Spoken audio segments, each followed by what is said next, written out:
ও দাদু দেখো মেয়ে পালিয়ে নিয়ে এসি। ওই তোর বয়স কত রে?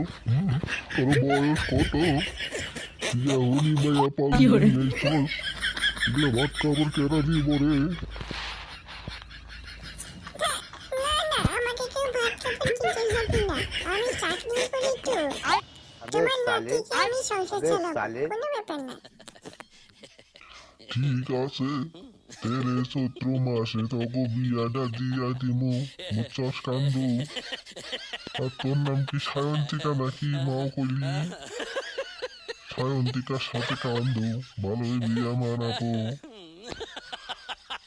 আর মুড়ি ঘন্টা, বেগুন ভাজা, ইলিশ, এটা কিন্তু আইটেম করে নেবো। আর লোকের নিয়ে কিন্তু মাল খাওয়ার নিয়ে ব্যবস্থা করে নেবো, বুঝছস? রয়্যাল স্টার ডাকবো, ব্যবসায়িক রাখবো, অন্যের হারা খাওয়াবো না, বুঝছস? নিয়ে গেলে কিন্তু মালের কথা চিন্তা করে দাদু, মাল তো হালাক করা কাউন্টারে গেলেই আমার দিয়ে দেবো, বাকি একদম বাকি, কোনো টেনশন নাই। 10,000 টাকার মাল নেবো, তাই পাবলিক খেয়ে হওয়া হবো না। চল মুড়ে যাবো আবার 10,000 টাকা দামে দাম নিয়ে যাবো, খাইয়ে তাও পাবো না।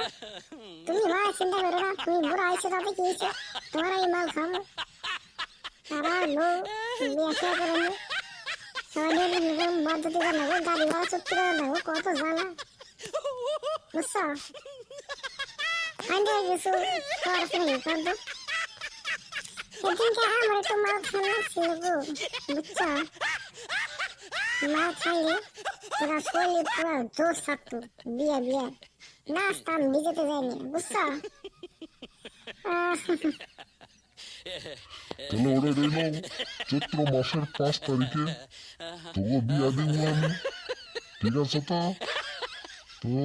আজকাল ভিডিওটা এনে দিই, কান্দু আর সায়ন্তিকার বিয়ার দিন আবার একটা ব্লগ করবো সবাই মিলে। তো রাখছি আজকে, বাই বাই, টাটা, দাদু ভাই ভাই ভাই।